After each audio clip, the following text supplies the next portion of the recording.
Exactly how much of a financial boost is going to be required to be happy? Let's take a look at some really interesting data that's been compiled on this and see if it can be useful to you in creating a more specific roadmap in order to get you there. You're not going to want to miss this one. All right, guys, so I do want to start by welcoming you back to the VIP Financial Education YouTube channel. If this is your first time here, my name is Matthew Pillmore, and my goal is to help people go further, faster, financially. We're talking about money, as usual, and its connection to happiness in today's video. And these are two topics which seemingly go hand in hand. And sure, there are those that say money can't buy happiness, but let's be real.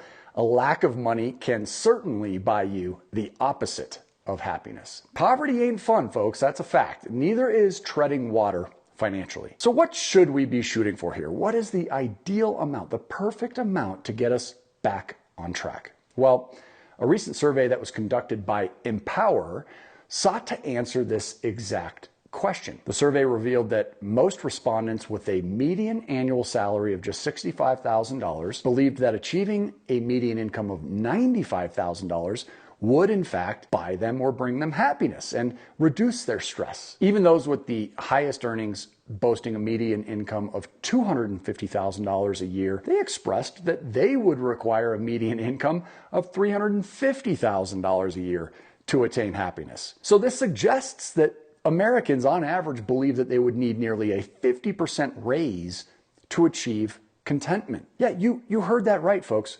Americans believe happiness is just a 50% raise away. And with employers planning an average pay increase of only 3.9% for non-union employees in 2024, it looks like the solution is not coming along, maybe not anytime soon. But maybe folks aren't really thinking about this in the right way. I mean, it is pretty telling that all income levels are saying the same thing, that what they have is not enough. So it looks to me as though people tend to increase their expenses right along with their income, leaving themselves in this crazy cycle of spending, which leads them to believe that the answer is only another raise away. Lifestyle inflation is a big issue. We can acknowledge that, guys.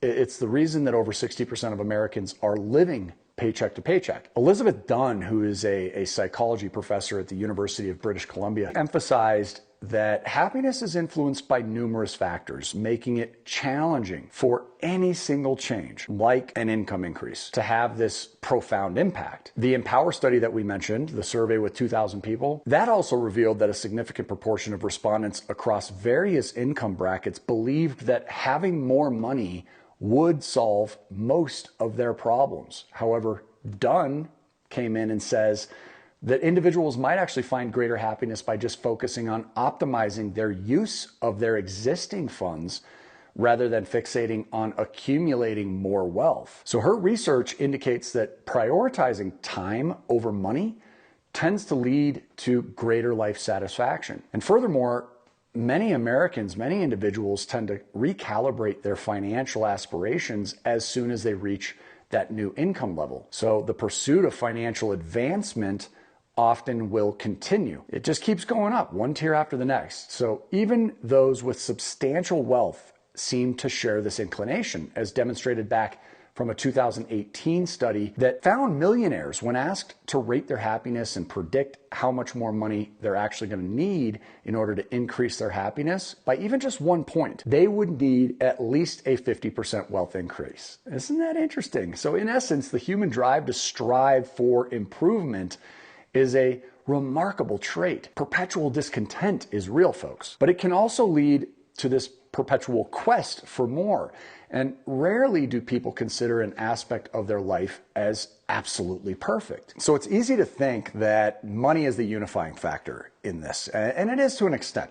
But I believe that a better way to look at it is like this: treading water financially, or even worse, running a deficit, negative cash flow, that equals stress, and it'll bring all sorts of problems. It'll get in the way of your happiness. There's no question about that. But once you solve the problem by increasing your income, it can be tempting to spend the extra amount that you've earned and then just end up right back where you started. The drive towards something more and the attainment of that. Whether it gives you more money or not, it's the main driving force in being more happy in your life. So it's good to make those efforts to always be looking to build and to grow, but it's just as important to fix the part that pulls you down away from happiness. You've got to get your fiscal responsibility right.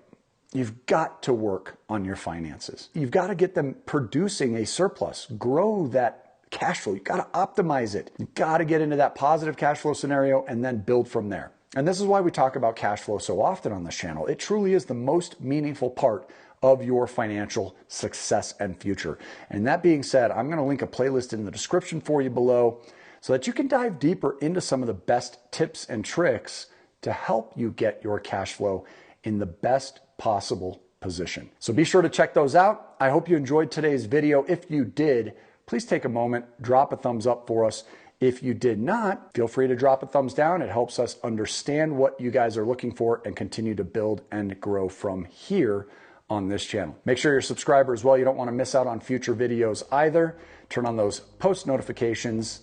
And until we see you on the next video, make it a great day today. And most importantly, keep on cash flow. See you on the next one.